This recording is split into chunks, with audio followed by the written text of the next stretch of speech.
Okay. So, as we know, the general theme for this year's political study, Sankofa Political Study, is the Martin Anthropology. And our first lesson for today is the notion of Maat and the notion of anthropology. So we are just going to present something about Maat and anthropology in general. But before we will do that, it is good also to prepare the ground. And by doing so, we shall be presenting also and talking about our sources, where we are getting our documentations, our citations, where are we getting them from? We will have also to talk about the author that we have chosen to guide us on this journey.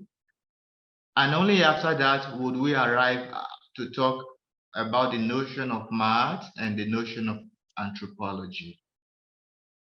Now, the book we are going to be using is called Maat, the Moral Ideal in Ancient Egypt, a study in classical African ethics. It is a very interesting book that really takes us back to the roots of our ancient ancestors, that allows us to see, to have a glimpse, but also to dwell within the mentality of our ancestors and the patrimony they left us. What is beautiful about this book is that it does not only talk about the past, it also applies it to the present and how what our ancestors envisaged for us, the idea they had of human being, can still be very much useful for us today. Now, the book is very voluminous and it talks about so many different things. We are going to be focusing specifically on chapter 6.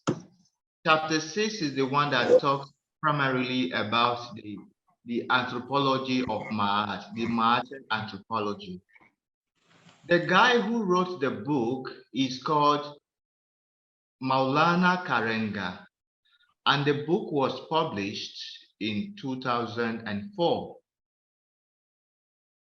However, it is important and helpful for us to know something more, maybe little, not everything about the guy, but to learn something about the life of our author, which can also serve as a good introduction to the journey upon which you are about to embark. Maybe you would have noticed already that the guy seems to have two names, okay? Now, he was born Ronald McKinley Everett in July 14th, 1941. He eventually changed his name, and we will arrive at that. Who is this guy? He is an American activist, author, and a professor of African studies. So evidently, it's an African American, and he is best known as the creator of the Pan-African and African American holiday of Kwanzaa. Kwanzaa, we will get to see also, is his own creation. It is an African feast, a Pan-African feast that celebrates the African heritage. It celebrates the first fruits. And we will also see the reason why he advocated for this kind of celebration. Our author studied at Los Angeles City College and the University of California, Los Angeles. He was active in the Black Power movement, and this Black Power movement was all about self-determination of the Black people in America during the 1960s. He also joined the Congress of Racial Equality and Student of Nonviolent Coordinating Committee. A little more about our author, and interesting influences upon him. The first influence he talks about was a Jamaican anthropologist by the name Council Taylor. This guy was the one who helped him to see that the Eurocentric view upon which many things were being seen risked the annihilation of other cultures, and especially the black culture, which was facing a lot of crisis during that time in America. So the first impact upon him on an intellectual level was this guy who helped him to realize the importance of going back to his roots or going back to his origins, so that he would also have something original to offer to his kin and also to humanity at large. A second influence upon him was Malcolm X. Malcolm X, according to him, was the major African American thinker that influenced him in terms of nationalism and Pan-Africanism. So, on the one hand, the first influence was about what the Eurocentric point of view was doing to the whole of humanity, but especially to human race. Seeing things through the vision, through the glasses, through the lenses of the West. And Council Taylor encouraged him to go deeper and look for alternative ways of looking at things, because there are so many other beautiful cultures in the world, including the black culture. Now, Malcolm X streamlined that journey for him by focusing on what was happening to them in the United States. So the point of recognizing that there are both whites and blacks and many other people in America, and that the importance for them to recognize the journey that brought their people to Africa, and to have that sense of historical memory and historical continuity, so that they will not be left without any history. Also, he learned from Malcolm X the idea of cultural revolution. And what does Malcolm X say about cultural revolution?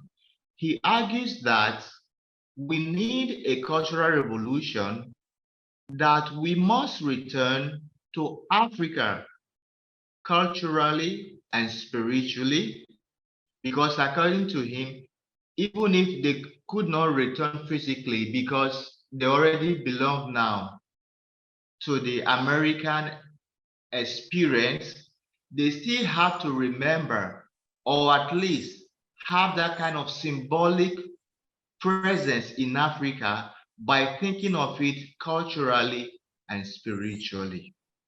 This was very important for our author, this kind of suggestions, this kind of initiative.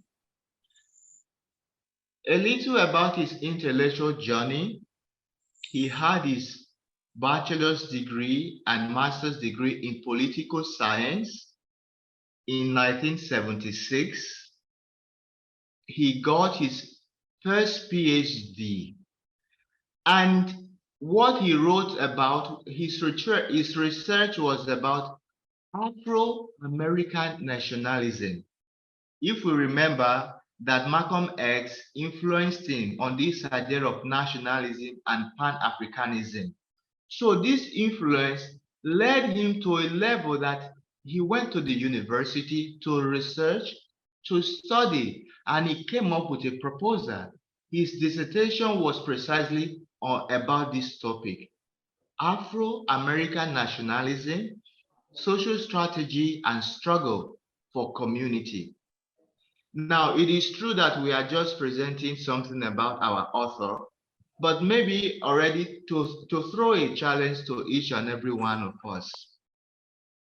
I think the fact that this guy went to the university to study something about his people, to study something about his roots, about his origins, and came up with a proposal, something good that will serve his people, that will serve his community, should be an inspiration for us. Perhaps there are many of us who are still studying. Perhaps there are many of us who are teachers. Perhaps there are many of us who are still researching. What kind of studies do we engage ourselves with? What kind of motivations do we have behind what we do? Because while I was preparing this presentation for you, the very first thing that struck me was the fact that if this guy did not do this work, I don't know who else was going to do it. And the little knowledge I have, for instance, about African history and things like that, if we did not have people who ventured into this field, concerned themselves with serious intellectual rigor to present and to refute the ideology that Africans, we do not have a culture, we don't have any history, we would not have anything to stand upon today. So maybe the first challenge for us is to ask ourselves, what kind of studies do we concern ourselves with, and to whose benefit are they? Now, after getting his first PhD, he went on to continue his studies. He did another research, and he eventually bagged a second PhD in social ethics. And again, his research was this time Maat, the moral ideal in ancient Egypt, a study in classical African ethics. It was actually a dissertation thesis that he eventually changed into a book with all the necessary adjustments. And it is from that book that we are doing our research today, focusing on chapter 6 of that studies. He got various awards for scholarship and service to humanity. We did say at the beginning that he was born Ronald McKellen Everett, but he eventually changed his name, and he changed his name to Maulana Karenga. Now we might ask the question, why did our author have to change the name? Remember, we said that he had an influence. He had people who were like models for him, who were showing him the right way to look at things. And when he went deeper in his research and studies, he came to the realization that things like name, which we tend to banalize, for an African mean a lot. So for him, he realized that for an African, names are also carriers, vehicles, channels, and instruments that communicate culture, worldview, what people believe, and how they live their life.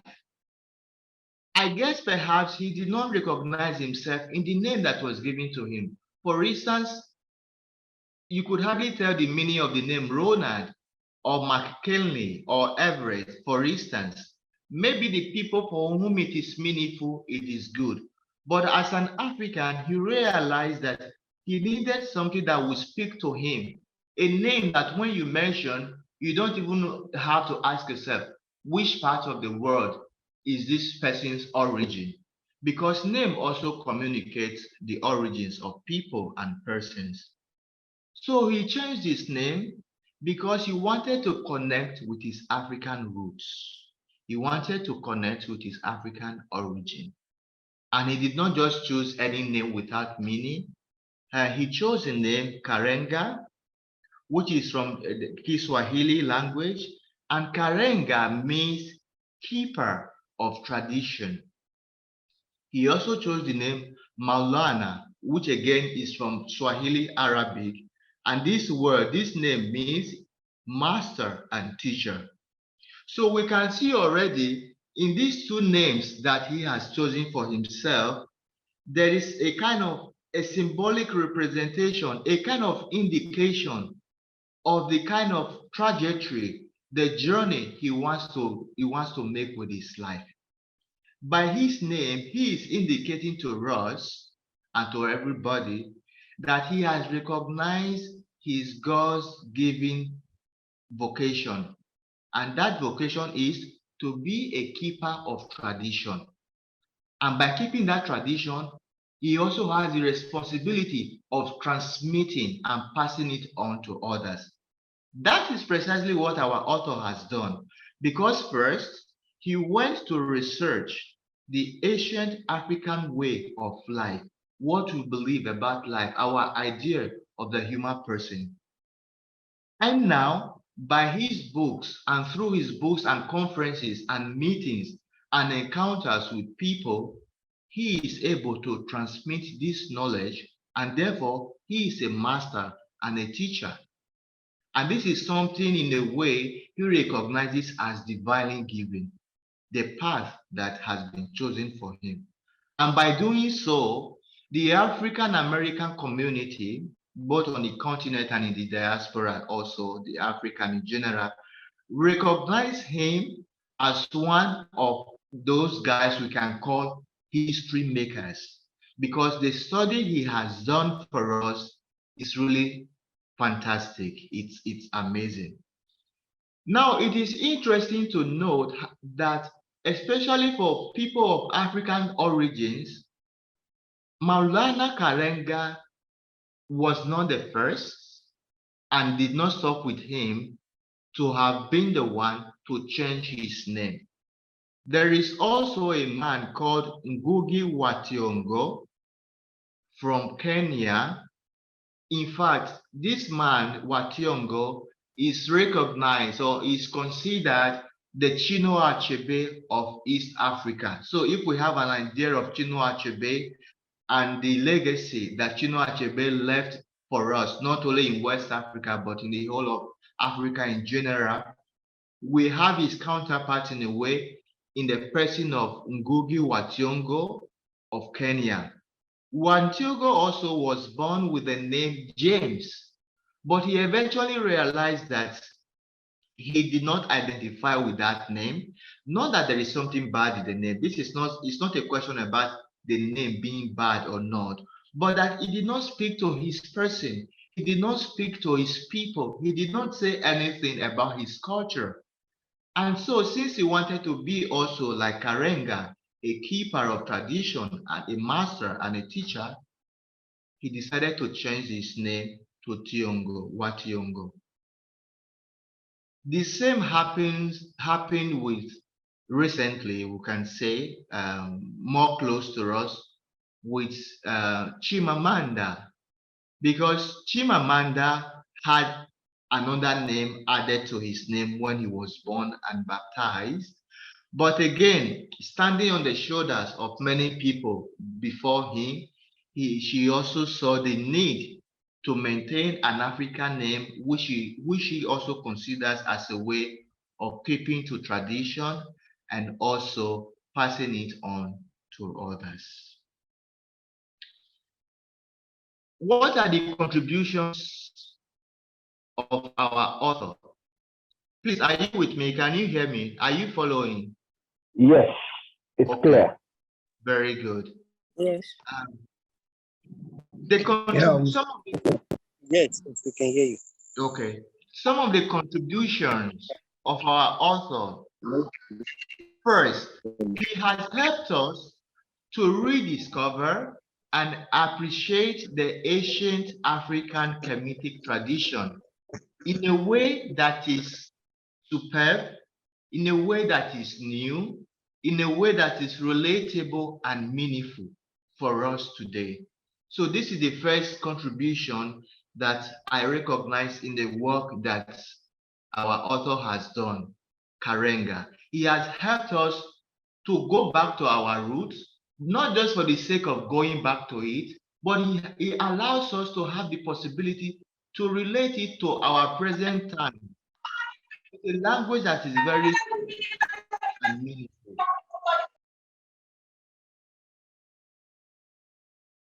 A second contribution of our author would be the understanding and interpretation and application of ancient African Kemetic texts. Why? Because the foundation of the martial moral idea and its fruitfulness for us today will not be achieved if he did not help us to clarify them well. What he has done so far is to offer us an opportunity to see that what we are studying of our ancient history can be very fruitful in an ethical and moral way for us today. And he is proposing the discovery of our ancient heritage and patrimony as an ethical option for our time today. That is very interesting. He has not only discovered what we had from the past, but having seen the value, the beauty, the potentials contained in them, he is still proposing it for us today as an ethical option for our times, instead of choosing things that are only concerned with, pragmatism, what serves me here and now. He is proposing an ethical mode of looking at things and the way we relate with people.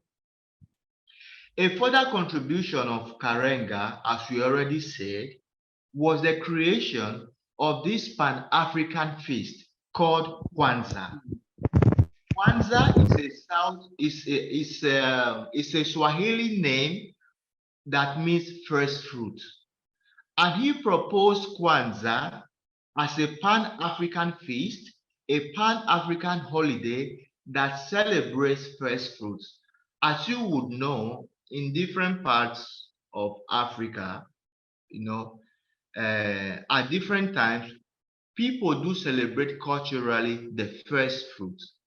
And since he discovered this on the continent, he brought it with him to the diaspora, and he proposed it as a holiday celebration, as a feast for the entire Black race, not only in the diaspora, but also on the continent of Africa. He suggests that the proposal and creation of this feast is to give the Black people, please listen attentively, is to give the Black people, whether Christian, whether Muslim, whatever you are, for the fact that you are a Black person and that you have your origin in Africa as a Black race, this feast offers you an alternative to the existing holiday and gives Black people also an opportunity to celebrate themselves, to celebrate ourselves, to celebrate our history, instead of just imitating the practice of the dominant society. So this is what he has contributed. Maybe during the time for questions and answer, we can say more about this. He also proposed this Kwanzaa feast, this Kwanzaa holiday, as a cultural revolution. A cultural revolution. The idea that you must have a cultural revolution before the violent revolution. It's not so much about going to carry gun, to start shooting people, and to be engaged people violently. That is not what he's talking about. But that we need to rethink the way we see things from a cultural point of view, from an African point of view. Some of us don't realize that our idea, our notion, our vision of beauty, of goodness, of different kind of things has been so much influenced now by external factors, the dominant culture, the dominant society. It's not that it is bad to have influence from outside, but if you do not have your roots firmly on the ground, you will end up not even knowing who you are. So according to him, cultural revolution is important, and the celebration of an African feast helps us to recognize and to maintain this kind of possibility. And he says that a cultural revolution is what gives identity, it's what gives purpose, it's what gives direction to a people. So if we do not celebrate our culture, if we do not celebrate those things that were meaningful for our people, how would we even know what they have left us? And how would we know what to correct, what to leave behind, and what to modify? So it is a challenge he's throwing at us. And again, talking about the Kwanzaa feast, he articulated the feast in 7 pillars. So it's not just something you do, you party, you go. No, it is something spiritual, it is something social, it is something cultural, it is something intellectual, and deeply communitarian. So that communitarian aspect, which is also very much uniquely African, is part of it. And by way of summary, the 7 pillars of the Kwanzaa feast are, again, he's always using the Swahili terminology because he specialized in the Swahili language amongst many other languages. But I think also because from the African point of view, there has been this push that as a continent, we should have a common language that perhaps we can speak. Now, among all the languages spoken in Africa, Swahili is the only one with more population spoken. By that we mean an indigenous language of the African people with greater number of people speaking it. So because of that, he went and studied this language. He saw the beauty of the language, and in his proposals, he brings out the 7 pillars of Kwanzaa using the Swahili language. You can find their similarities in your language. Maybe you will find something like umoja means unity. You would have to ask yourself, what is unity in your language? So for him, Kwanzaa is an opportunity for the African people to celebrate unity, to be united as a race.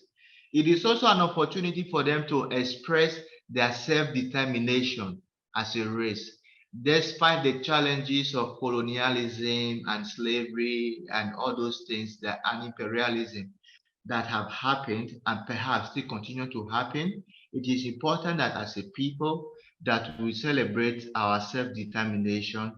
There is Ujima, which has to do with the collective work and responsibility. There is Ujama, which is about cooperative economics. There is Nia, which is about purpose.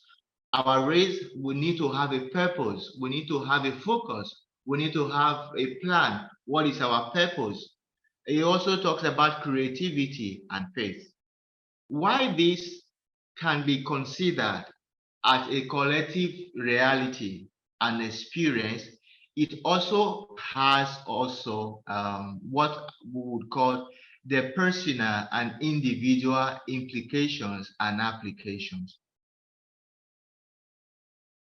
So we have now finished with a presentation about our author, and I'm just coming now to share with you some notions, the notion of Maat. What is Maat? What is this Maat that we are talking about? Maybe some of us, we are hearing about it for the first time. But what does it mean for us as a people? And how can we understand it? Now, Maat was the foundational ideal of ancient Egyptian religion and ethics. So you can already see that we are talking about religion and ethics, and we are also talking about Maat. What we can see from the onset, from the get-go, is that this term has a lot of meanings. It can be applied in so many different ways. But we have to streamline our focus. We need to streamline our focus to approach it from an anthropological point of view. But before we can do that, we need to set a foundation, and that is precisely what we are doing now. And the first foundation is this: that Maat as a concept was the foundational ideal of a people, of our ancestors who had the greatest civilization in Egypt. And it was about also the religion and ethics. So it was about spirituality and ethics.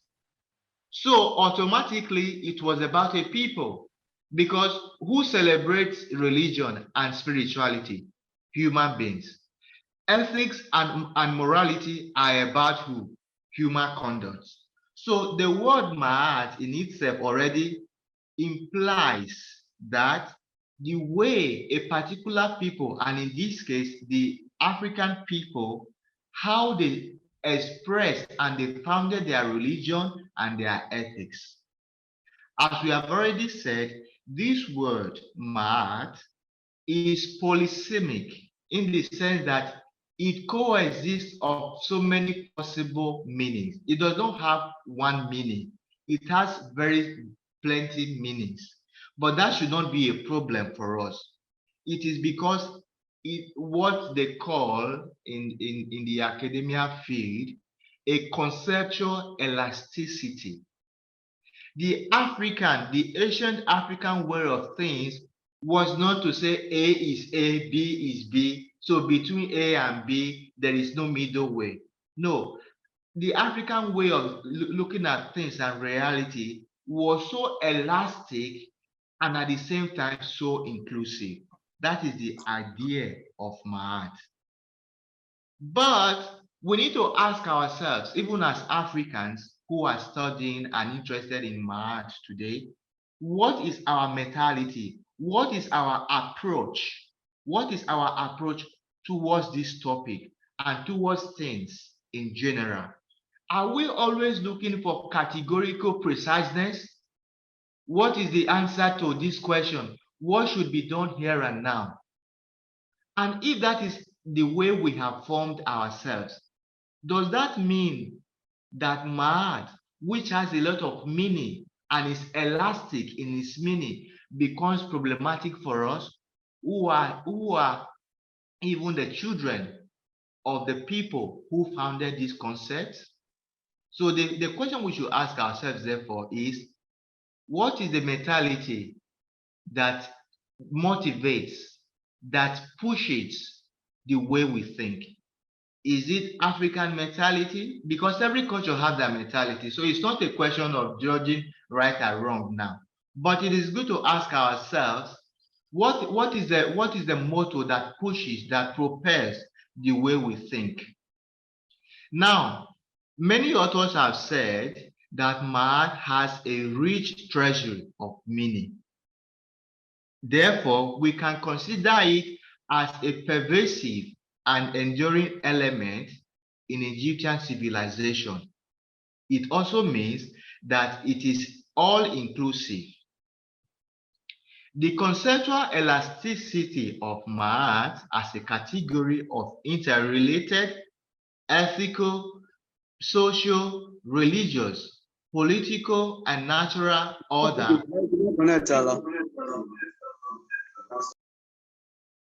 Hello, please do well to mute your mic so that others are not disturbed. So the conceptual elasticity of Maat as a category of interrelated, ethical, social, religious, political, and or natural order significance proves invaluable. What this point is telling us is that the very fact that Maat has several meanings, it has several layers, from an African point of view, is something of value that we should appreciate. As a general concept, it talks about rightness, including the ontological and ethical. I hope these are not terminologies that are too big. When we talk about ontological, we mean the way we understand our being as human beings, the way we understand that God deals with us as a people. but also this understanding of ourselves from the point of view of God, whom we consider to be our creator, influences the way we relate with God and with our neighbor. So the ontological aspect is about what we understand regarding how we believe we were created, what is part of our nature, but this also influences how we behave, which is the ethical aspect. And this has to do with a sense of truth. It has to do with a sense of justice. It has to do with a sense of righteousness and order in the world, the rightness of things. Because the African idea, the African Asian classical idea of things is that human beings are not only human beings, the cosmos in general was and is created with a sense of truth, justice, rightness, order in the world. Because God is truth, God is justice, the African notion of God is righteous, the African notion of God is order and harmony. So this is all what Maat is all about. So in a nutshell, everything about the African people is Maat. Now we continue. Maat also serves as guide and order.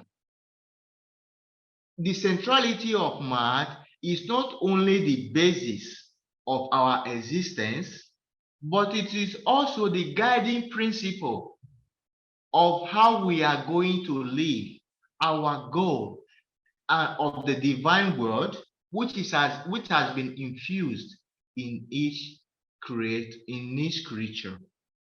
Moreover, Maat is defined as rightness and as lawfulness of the social and natural order.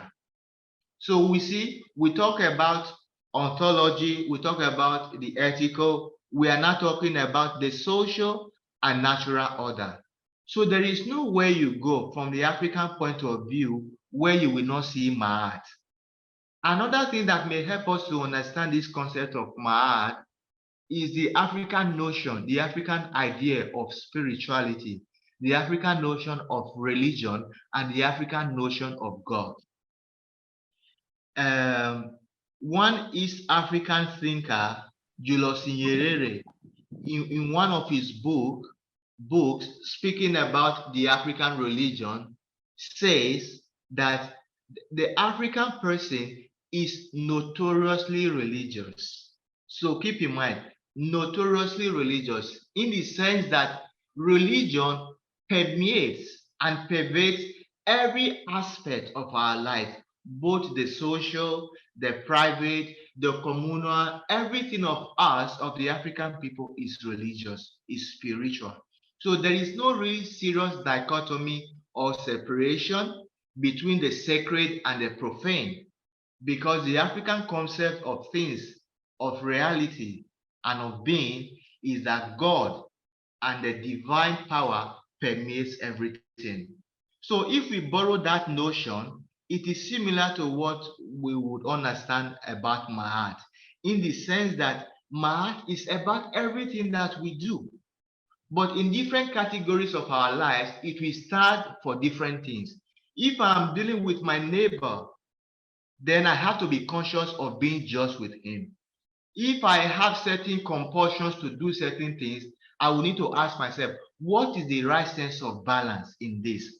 So we have Maatic balance, Maatian justice, Maatian equilibrium, Maatian spirituality, depending on what we are doing at one point or the other in our existence.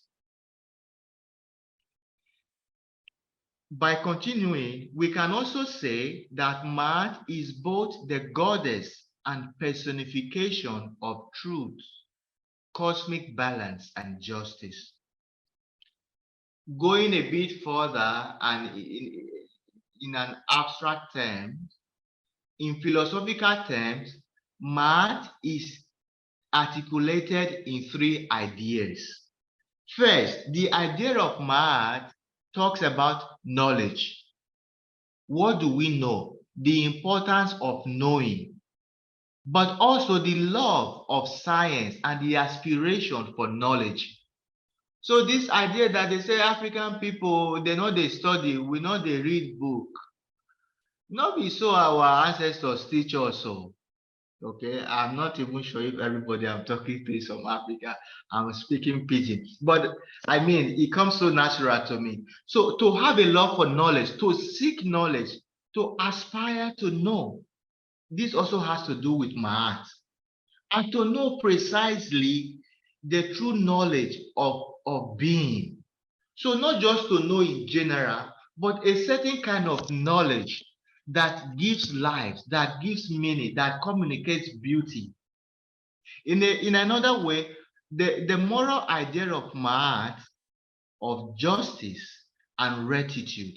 So not just that we know, but that we also practice justice, that we are righteous, and also that we are a loving people, that our being is a loving being.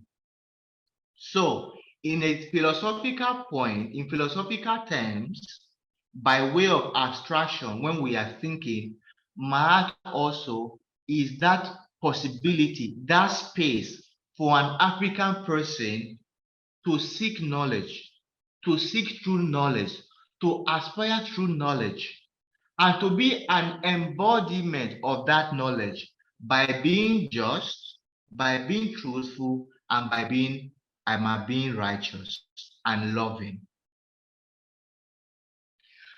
By way of conclusion on this notion of Maat, I am quoting from another book which was written by our author, and the title of this book is Husia, Sacred Wisdom of Ancient Egypt. Please listen attentively to what he communicates here. Our author Karenga says that it is interesting and important to note that Ra is the African name for God, Ra. Okay? It is interesting and important to know that Ra creates the universe through Maat, a term with multiple meanings: righteousness, truth, justice, order, harmony, rightness, evenness, leveliness, etc.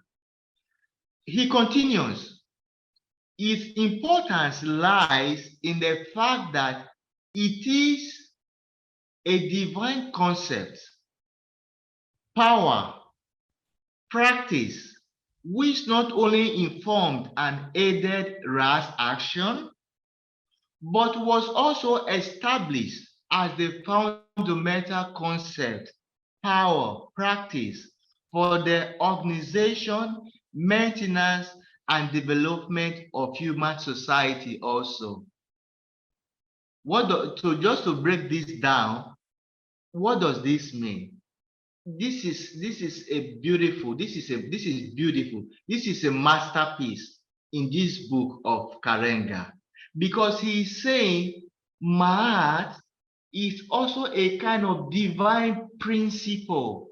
It's a kind of being, a kind of goddess, like what the Greeks will call logos. Okay, the power with which God, the African notion of God, that the African God created reality, created the universe with Maat. So it means that God created the universe with justice, with balance, with harmony, and with order. This is the first aspect. But our author is telling us that the beauty does not only lie there, the fact that this was what God used in creating the world, but that it is also established as the fundamental concept upon which our human existence and actions and interactions are built. In other words, what that means, what is communicating to us, is that we are of God, we are of Maat, and we should act according to Maat. So in a way, we are being made co-creators with God. We are being made co-generators with God. The very action, the very principle, the very companion with which God created the world, it is the same foundation upon which the African notion of being, the African notion of creating, the African notion of relationship with neighbors is built. And my dear sisters and brothers, this is beautiful, and it is a unique contribution of the African people.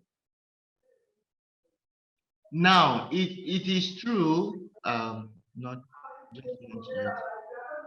It is true that our general theme for this year is the Martian anthropology. And if you have seen what we have done so far, we have just presented different segments of this topic. Now, what is the general notion of anthropology? Before we even go into the Martian anthropology. The general notion of anthropology is about the systematic study of humanity with the goal of understanding the evolutionary origins, the distinctiveness of species, and the great diversity in our forms of social existence across the world and through time. Therefore, the focus of anthropology in this general sense is on the understanding both of our shared humanity and diversity, and engaging with diverse ways of being in the world. So when you go to the internet, you write, anthropology, this is what you will see. Why this remains true, and it's also beautiful and important for us, the Martian notion of anthropology is a bit more specific. So when we are talking about anthropology in this sense, and Maat in this sense, we are referring to the way the African people with their civilization conceive of the world, conceive the human person. Every people and culture have their worldview. They have their philosophy. They have their way of life. Therefore, the Martian anthropology is concerned with the ancient African vision of the human person. The way we understand the human person as Africans is different from the way other cultures understand the human person. And this is the beauty, because we have a unique contribution to the world. Therefore, Martian anthropology has to do also with how we conceive of the individual and community. Note that I am not saying the individual versus community or community versus the individual, but both end. The way we conceive of the individual and the community. It will be interesting for us to research, and we are going to do that, how our people in the past thought of the individual and the community. And it is good to ask ourselves, how do we consider ourselves as individuals today and our neighbors in the community? And then we will ask ourselves the question, what vision of the world is controlling the way I see things? Is it African or is it foreign? It will also have to do with the African notion of male and female. Again, we are not saying male versus female. The African notion of male and female has to do with the notion of duality and not dualism. In a very simple way, the difference between duality and dualism is that duality recognizes that we have different gender. We have differences in the sexes, but these differences is not in a way of opposition, but it's in a way of complementarity. Whereas dualism is talking about this constant opposition, this constant fight between one group against the other. That is not the notion of the African idea of the person, of the male person or the female person. The African notion of the person is in recognition and appreciation of the fact that we have male and we have female, and that each gender has something to contribute to the society in a way that is complementary, but not dualistic or antagonistic. Maat also is to be seen as the African notion of the human person, therefore making our unique contribution to the world. So what we have said so far is that the general idea of anthropology you will see online is that anthropology has to do with the evolution of the people, their culture, and things like that. This remains true and valid. But more specifically, what we intend to do, our focus on this course, on this journey, is to think of Martian anthropology with this category, the way Africans think of the human person. And we think of the human person with the category of Maat. Therefore, justice, a human person that is just, a human person that is balanced, a human person that is in harmony, a human person that is in communion. So this is the idea of the Martian anthropology. But as we continue on this journey, we will see the different variations, nuances, and articulations of these concepts. In conclusion, our author, Karenga, has these quotes, and I would like to conclude with this quote before I will share with you the mandate from this quote. He says, as you can see there already, that this is our duty to know our past and honor it, to engage our present and improve it, and to imagine a whole new future and forge it in the most ethical, effective, and expansive ways.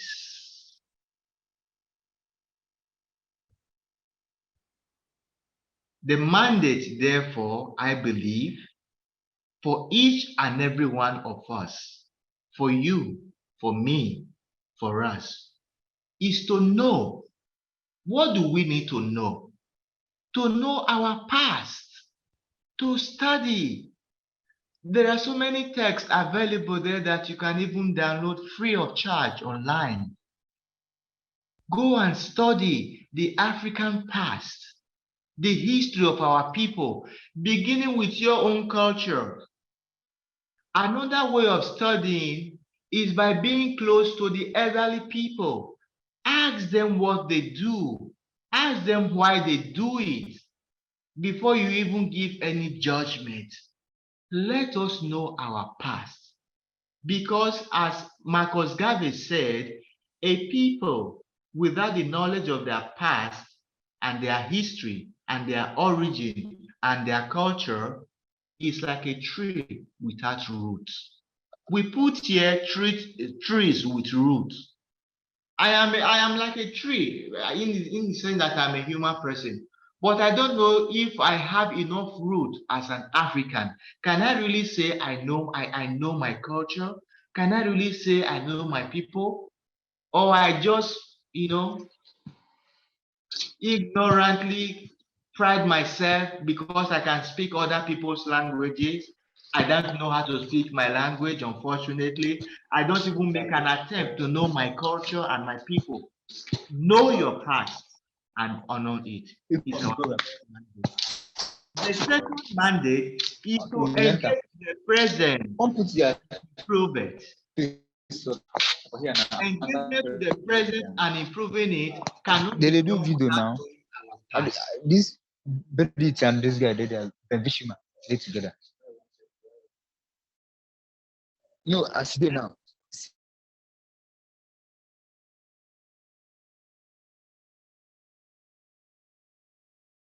There is an interference. Please do mute your mic so that.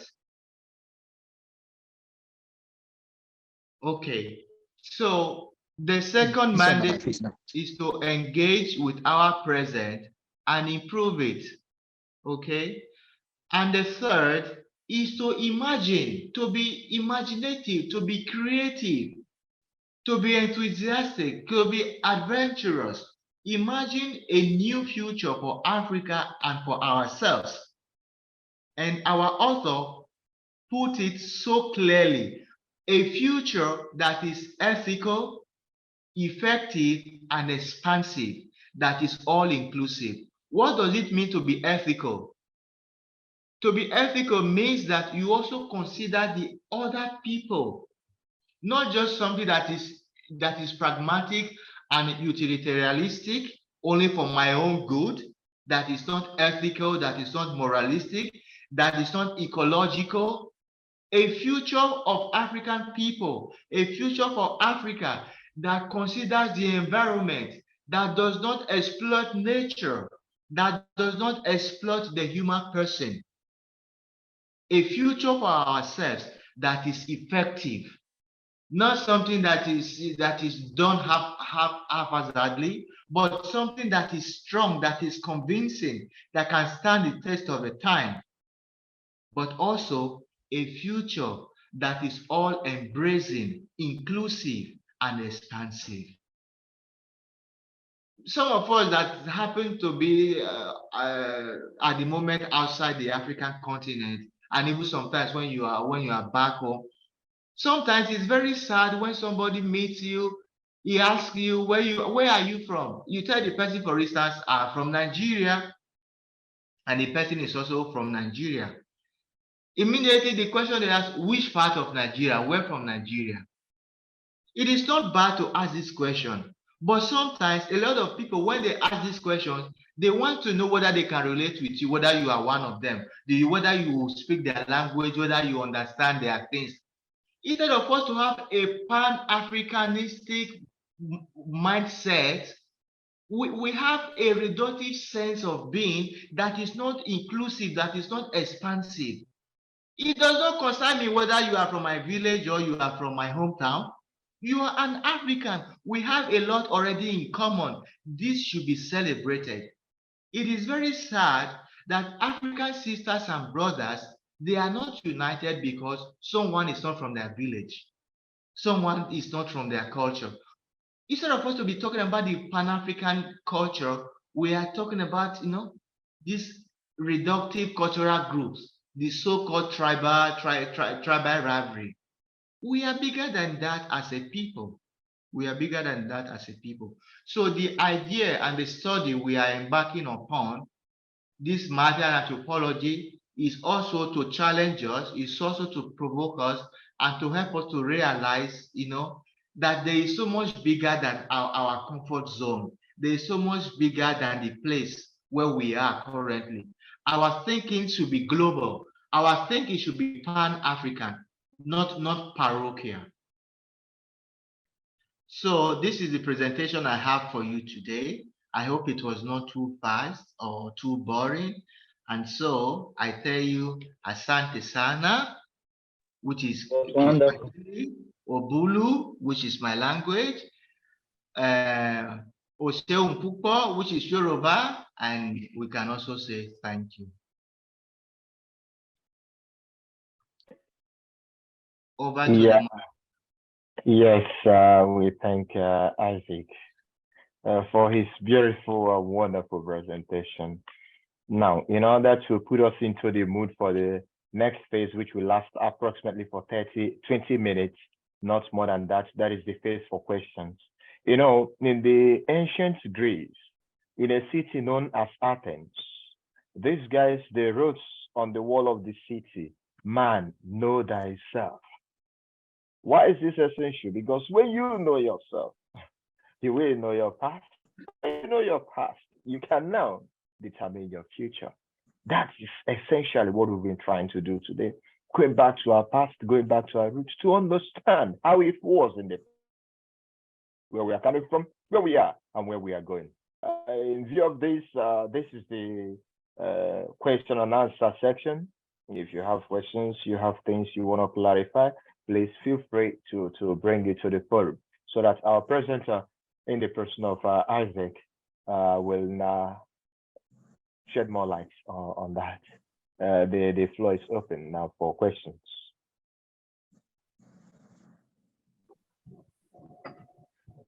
Hi, I have a question. Yes, one should go. Yeah, good evening, everybody. And sorry, I won't be able to use my my camera because presently I don't have lights where I am. So I hope my voice is very loud. Anyways, I want to start by thanking the lecturer for today, Father Isaac Oko, for this wonderful presentation. Even though our network was a little bit fluctuating, but that notwithstanding, I want to clarify something. Since we are looking at the Maat anthropology, which also deals with us going back to the past or looking back at our past and checking it. So please, I want to clarify something. I might be mistaken, but I want to be sure, because you talked about the concept of human person with regard to the male and female, looking at it with regard to their complementarity rather than the or superiority of genders. But I want to be clarified. That's what I'm asking. Is it not the case that in Africa, since we are Africans, Africa has some kind of a chauvinistic idea of male over female? I might be mistaken, but I want to be clarified. That's why I'm asking this question. Is it not the case that in African culture, we have or the male gender has superiority over the female gender? Thank you. That's just my question. I want to be clarified. Thank you. Thank you very much. That is why we are here. It is a journey for all of us. It's not as if I know everything.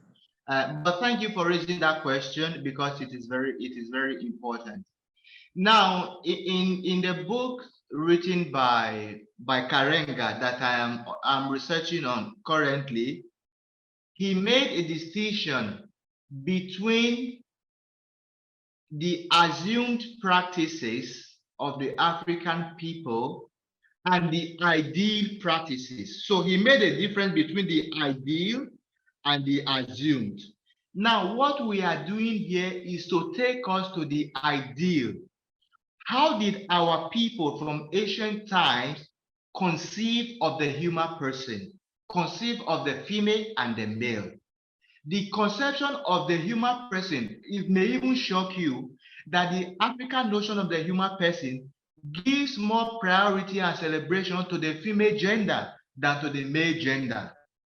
Again, I am talking about the ideal notion of the African person according to our ancestors and according to our history, according to our civilization.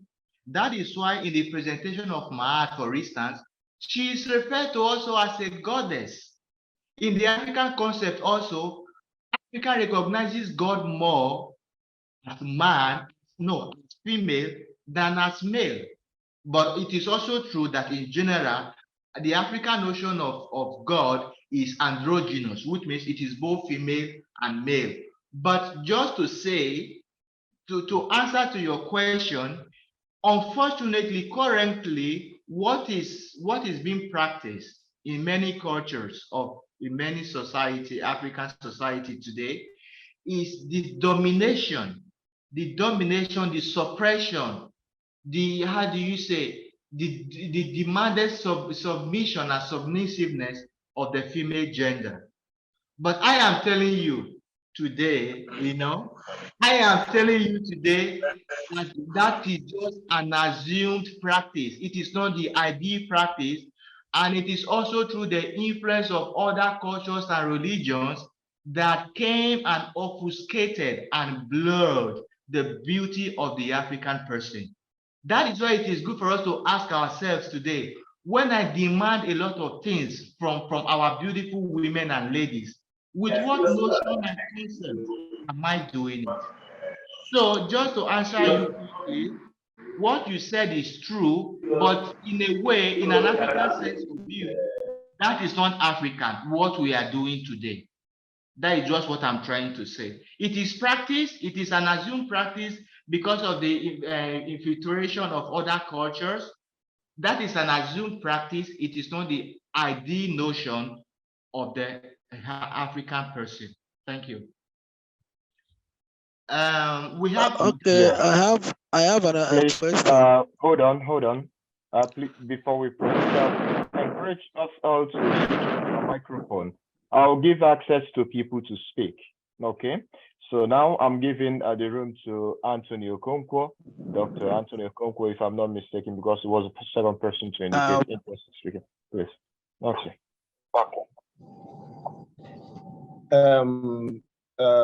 Good evening, everyone.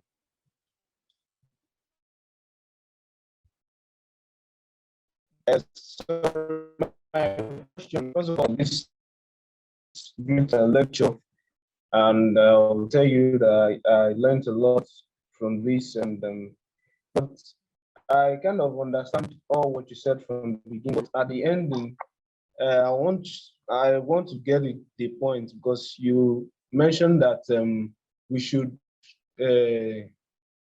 be more of our African identity, and you were kind of saying that we should do away with our culture, our particular culture, but we should be more of the African as a whole. So I'm kind of confused, because it will not be good for us if we just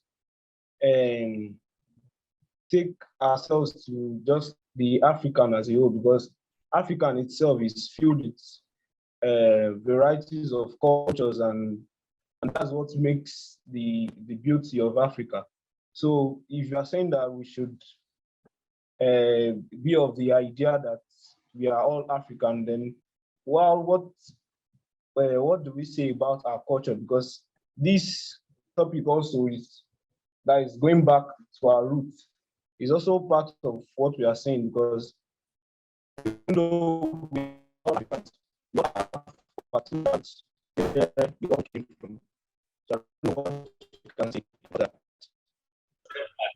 Okay. So, at lastly, for us to take. So thanks for the question. Maybe we can have one more, Aneke. Yes, very good. So let's go to Infinite Hearts 12. I'll give you the microphone. Okay, thank you, Father. Thank you, Father, for the wonderful presentation. So my question is this: since we have been talking about the Pan-Africanism and going for our past, does that mean that Pan-Africanism is the basic culture, or is the route for all Africans to follow? Please, can you say that again? I say, since we are talking about Pan-Africanism, that meaning going to our past, does that mean that Pan-Africanism is the route to all Africans? Okay, very good. Maybe I will take these first two questions now. If I understand your question correctly, the second speaker, you're asking what Pan-Africanism actually means, whether it is the root of all Africans.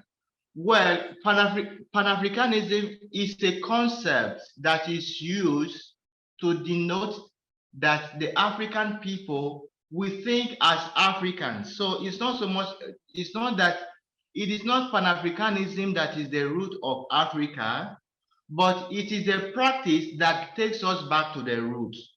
So for instance, what we are doing now is Pan-African. But what is taking us to is to our root, because it's helping us to discover and to appreciate the history and the heritage that we have as a people. So Pan-Africanism is like a political, intellectual, and academic term to delineate this process. okay, that takes us back to the root as a people, that takes us back to our origin, okay? It's more a question of methodology and ideology, okay, not the thing in itself, okay? Now, the first question that was asked, please, people, feel free also to give answers. It's not as if I have all the answers, okay? In case you would like to ask something. Now, the first question that was asked by our guy, our brother, about the African culture and the particular African culture. There is no way we can live without our particular cultures. That is precisely why also in Africa, we have the individual and the community. So you can take the individual as a representation of different cultural expressions, and you can take the community as the larger African notion of culture. I was not saying that we should not relate with our people who speak our language. We have many languages in Africa, for instance, and this is a blessing. This is a value. But what I'm saying is that we are doing a disservice to Africa by, how do you say, by discriminating against fellow Africans because they are not of my African expression or cultural African expression. What I mean, for instance, is you are in school, or maybe you are out of the country, or you are in the city, you are with people, and then you are looking only for those who speak your language, and you relate with them just because they speak your language. That thing in itself is very un-African. So how do we preserve our culture, and how do we express our cultural African identity? When I'm with my people, I speak my language with them, I eat my food with them. But when I meet a fellow African who shares the same space with me, I should make him feel welcome. Because as Karenga said, we need to forge an African that is all expansive and inclusive. So if on the basis of maintaining our parochial, when I say parochial, I'm not being judgmental here. I'm just trying to say our limited particular culture, if that is only what we are doing, and we disregard other people, then we are not even African in the ancient sense of the word. That is just what I am saying. So just to clarify, I am not saying that we should do away with our particular cultures. We cannot do that. For instance, that was why I finished my presentation with Asante Sana or Bulu, Eshetupo, thank you, because I know we need to express this differently. But when I say only my own now, I do not recognize others. I am saying that in itself is an aberration, is an insult to the African spirit. That is what I'm saying. Aneke. Yeah, very good. So, in a nutshell, go beyond your culture. Don't allow your culture to limit you. Embrace others and become a wholesome. That is the invitation. Now I call upon Galaxy A02. A02, Galaxy.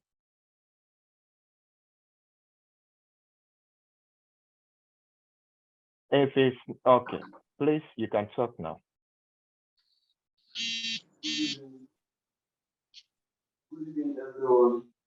But I thank you for the beautiful presentation. So my question is, how to question? The first one. Sorry, can you speak a bit loud? I find it hard to hear you. Okay, first of all, I thank you for the beautiful presentation. So I have two questions. This modern anthropology, is it encouraging Africanism? The topic we are discussing, the modern anthropology. Now, your question, whether what you are close to your mic. Speak through the mic so that we can hear you well, please. Can you hear me now? Yes.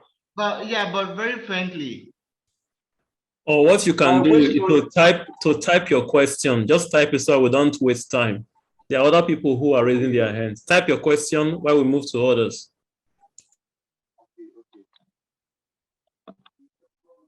Okay, this is the last chance. Try. If we can hear you, proceed. Otherwise, you type.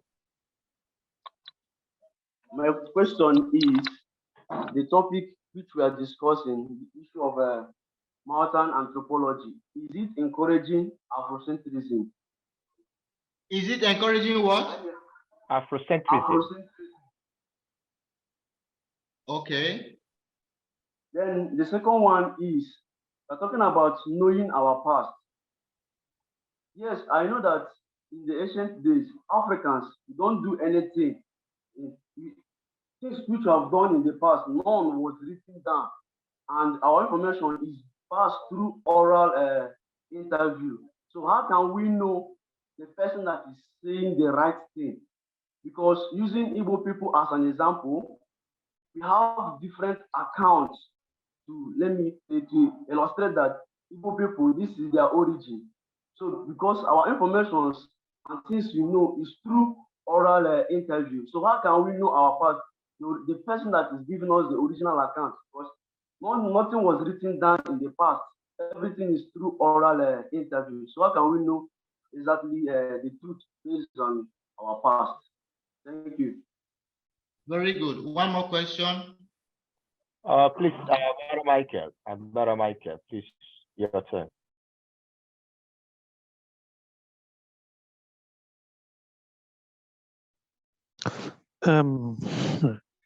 Thank you very much, Father, for this wonderful presentation which you have given to us this evening. I sincerely thank you. Now, first of all, I want to start by also thanking you for the anthropology which you broke down to us, because before now, I have only, so to say, the idea that have been given to us in terms of anthropology from the European understanding. And now the Mahatian African anthropology has a deeper understanding which goes beyond what the Europeans have already given to us. So it's a deeper understanding for me, and I thank you so much for that. Now, please, Father, my question is, when you were talking about man in African understanding, I think you made mention of duality and dualism. Under duality, you said that if I got you correctly, that male and female, that they place, that for the Africans, they place more, the more respect. The women are respected more than the male. So I'm still trying to relate that with my own culture here, and also some other cultures that are around this African setting, because I know that whenever things are being done, the reverse is actually the case, because sometimes here they will be carrying things in terms of culture and women will be kept aside while the men will be championing everything. So I just want to understand if that understanding which you gave earlier, that women, that they have more presidents than male in the African society, if it is something of a universal understanding, something that is general for all Africans, or something that is particular to your own culture. Thank you very much. I hope you got me clearly. Yes, Thank yes, you so yes. much. I did get you. So to the first speaker who asked about the Maatian anthropology and whether it encourages Afrocentrism, the very quick answer to that is no. The Maatian anthropology is, as we said, the way that the African people understand the human person. So it has nothing to do with Afrocentrism here. And by the way, anthropocentrism, you know, that centricism means that the difference between Maatian anthropology and Afrocentrism, or even Pan-African Africanness, is that Maatian anthropology is presenting the worldview of a people, okay, in its own right. So it is not making any moral judgment here, whether it is better than another people's cultural expressions or not, but it is simply and directly and squarely a presentation of the cultural worldview of a people. But Afrocentrism, in this sense, we sound negative because Afrocentrism, we sound as something as though we want to say that it is only the African way of looking at things that is valid, which is the exact contrary of what we are doing here today.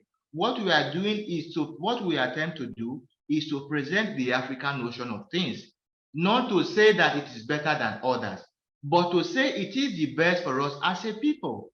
And it has worked for us as a people. We should go back to it. So it's not encouraging Afrocentrism.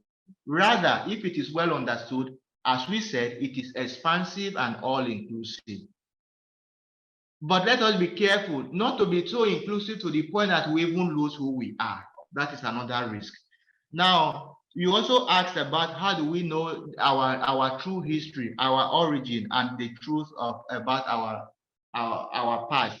Well, I don't think it is true. Yeah, I don't think it is true that we don't have a history. Okay, the oldest civilization with the most discoverable, how do you say, documents is actually the African tradition. You'll be surprised that when you go to Egypt, all those things that you see on the wall that they call hieroglyphics, they are ways, there are documentations, there are messages, there are symbolic codification of the life of a people. And perhaps what we don't seem to realize is that all of us are descendants of this Egyptian Kemetic African civilization. So for the very fact that we are descendants of this African civilization, whose documentation are still very much available today, we cannot say we don't have a history and we don't have truth. So it is hard time we stopped believing that ideology that African people, they not get history, they not write anything down. Our history is written on stones and you can still find it. But I do understand from a very practical point of view, maybe in your particular history, in your particular cultural context, not many things have been written down. But it is also because, if not because of the disturbance, that was caused to our collective growth and the civilization, we believe so much in the idea of initiation. Initiation positively understood. Certain things were not written down because certain knowledge were given to different groups of people as custodians, and you needed to be initiated for you to know these things. Perhaps you still have these people in your community today. Maybe because you are a Christian or maybe a Muslim, I don't know which religion you practice now, you think that those things are not necessary again. When you go to meet these people, they might be able to share with you certain truth about your origin. And whether the channel that they use to communicate, to convey this message is a bit weak, written or oral, it is not so much what is used that is important, but the truth and the value and that is contained in the message. So for instance, in African traditions, it is not wrong and it is not out of place to have different accounts of the same reality. Those different accounts are referring to different aspects of the same reality. Just to use the biblical experience, for instance, for those of you who might be Christians, there is only one gospel, okay? But there are four accounts of the gospel. The gospel according to, the gospel according to, the gospel according to. Why? Because again, as we said, the idea of African concept and math is so elastic that it can contain many things. So don't consider it that somebody says something that is different from what you heard said by another person is necessarily untrue. maybe it's contributing a different dimension to that same reality. Now, then the guy who asked about man and woman, the notion of dualism and duality, like I said before, what we are presenting here is not a celebration of what is currently being practiced, but it's a challenge, if you like, to the real thing. I made a distinction between the ideal notion and the assumed practice. By the ideal notion, I'm referring to the ideal, how things are supposed to be, how our people conceived it, because before our culture was bastardized and infiltrated by so many historical occurrences that you know about. Okay, so I'm not talking about what is currently being practiced now, but I'm talking about how our people conceived it. And I'm very happy you asked the question, because that will help us to ask another question again. This practice that we are calling so African, is it really African? So I can say, for instance, the idea that now women tend to be kind of more subdued, with all due respect to the Islamic and Christian religion, the interpretation of the sacred text of Christianity and Islam has given a different perception of the African person to the African, such that the idea of the subjugation and domination of the African woman, the beautiful African mother today, is not really African, but it's an influence from other cultures. And all this we are going to discuss them. Okay? I don't know if I answered your questions. Yeah, the wise people, they said that the question itself is more important than the answer given, because question now throws us into more reflection, and I think we are running out of time. So please go straight to questions so that we can also give you a straightforward answer. If the answers are not forthcoming, you can forward your questions here on the chat. We copy it and then we'll give you a well-elaborated answer later on tomorrow. Now I give the word to Adeoye Felix. Yeah, good evening. Good evening. Can you hear? Yes. Yeah. All right, thank you very much. You made first I have two questions. The first one is you made mention of Maat as being a god, that is and then as being a lifestyle. So I'd like you to please share in one or two sentences, just to explain that. Is it that it's the God that is, when I mean God, it's split in two places. The first God I'm referring to is God, which is the Almighty, which Christians refers to as God, or God, which we as Africans have what we call them as deities and smaller gods. Is this what you refer to as Maat? As like when you say Maat is a god, is this, which of them are you referring to? That's the first question. Sorry, I didn't get that. What did you say about the African notion of God? Okay, now you made mention of Maat as being God. Now, I'd like to differentiate which of the gods you are referring to, because as Africans, we have our own aspect, way of seeing who God is. And in terms of God, we classify certain people or certain people, yes, as Africans, there are people as smaller gods to another God, which is the supreme being. So I'd like to understand which of these categories of gods are you referring to? That's the first question. Now, the second question generates as a result of the clarification which somebody raised as when you say Maat, makes us understand who we are as a people and what we have, what we represent as a people.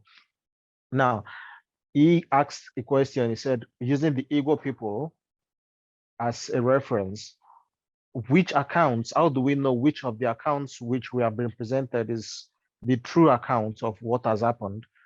Now, and you referenced and you responded saying, using the Bible quotation saying different accounts pointing to one reality.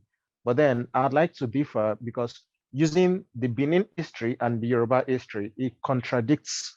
This is like it contradicts themselves.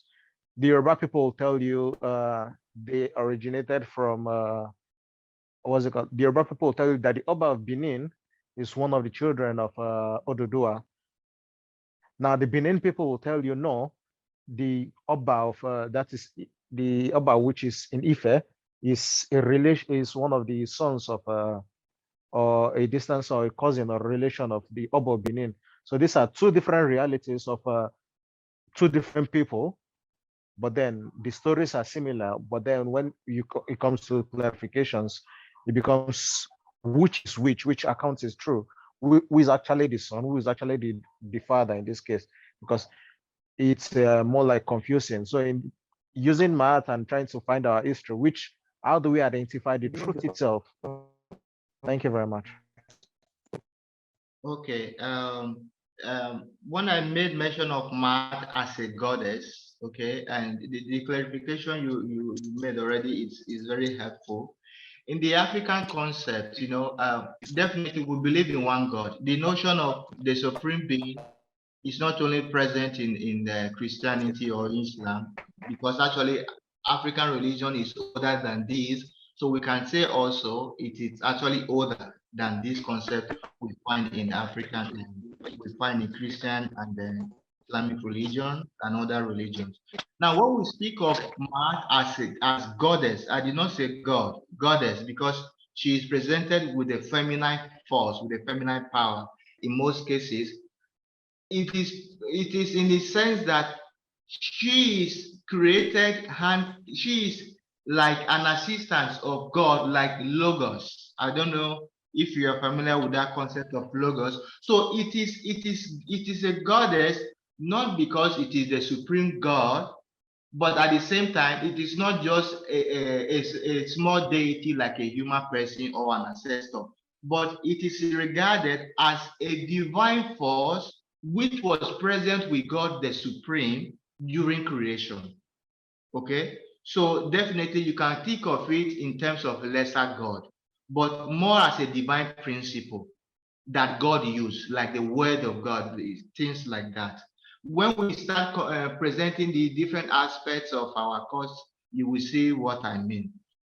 Now, talking about the contradictions in the accounts, see, all these things are present in every culture. Let us not focus on whether contradiction or not. You see, whether Oduduwa say they come from Benin or Benin say they come from Oduduwa, what remains true there is the fact that there is a relationship.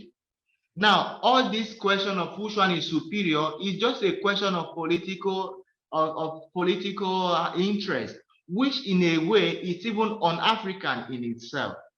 Unfortunately, I personally at the moment, I don't have the tools to tell you whether this one is correct or this one is wrong. But I can already suggest that both of them are correct in that they recognize that they are related.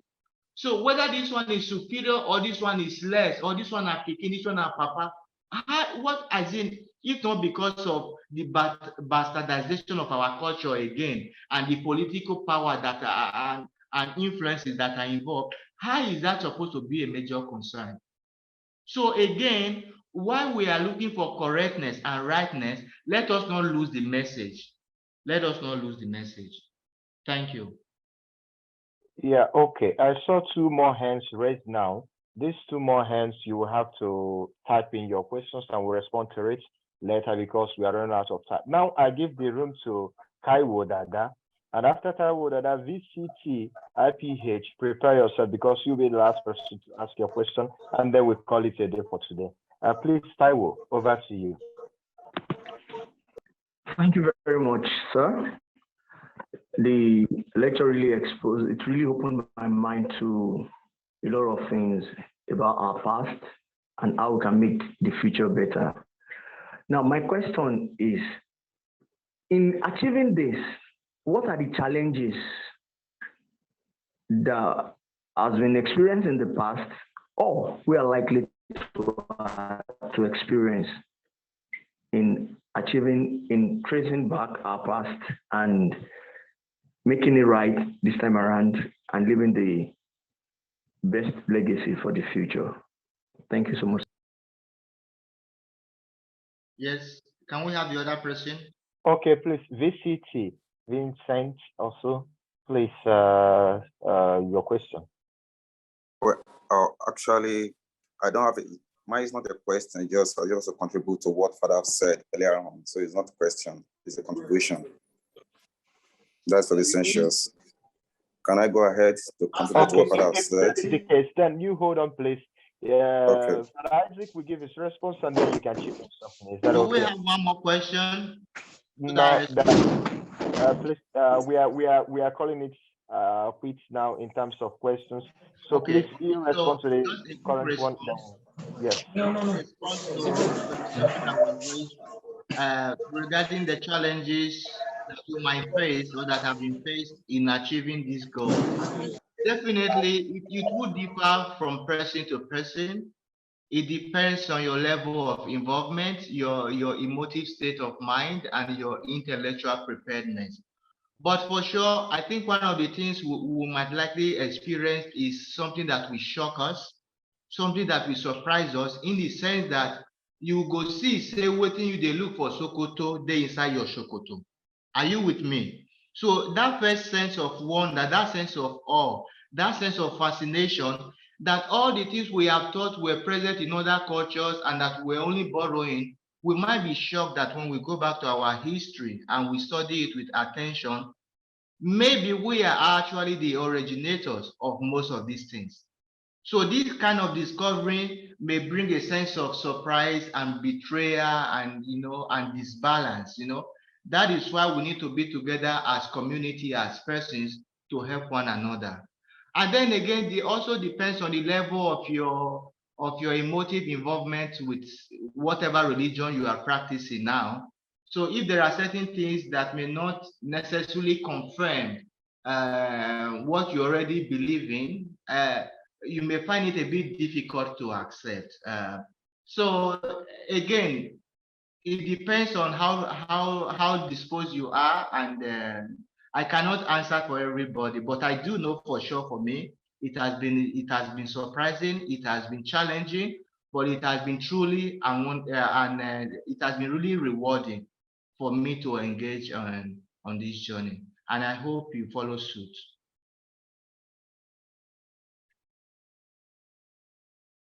Okay, please, Vincentius, quickly give your inputs and then we'll call it a night because we've almost exhausted close to 2 hours now. Thank you. All right, thank you very much, dear Father, for this opportunity.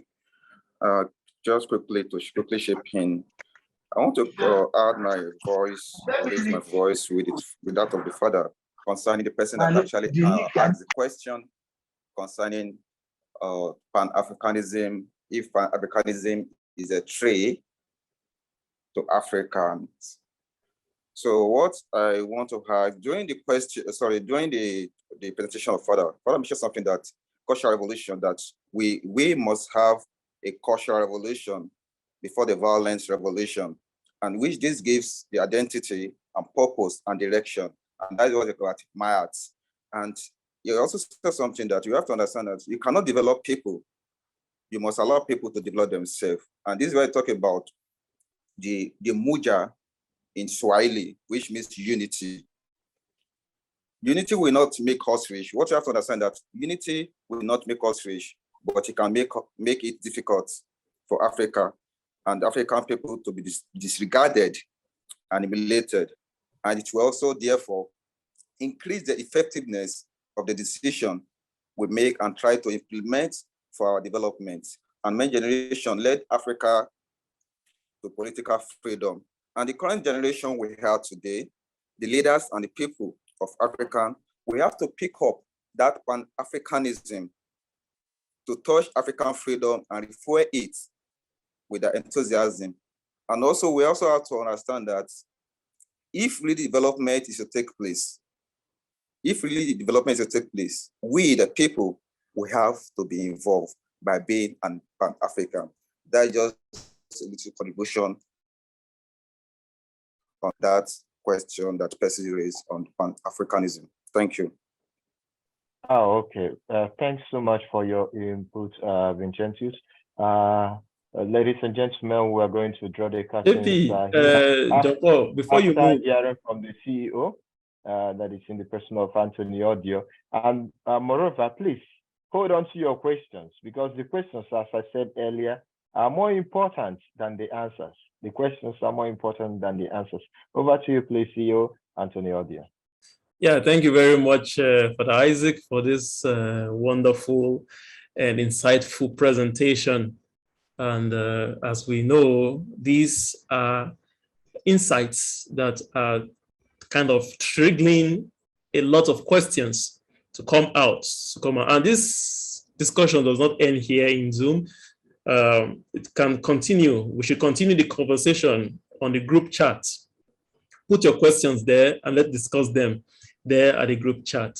There's one question here that one of the persons wrote, Infinite Hot, that talked about, said, going back to our past, does it make us Africans well valued in Western world?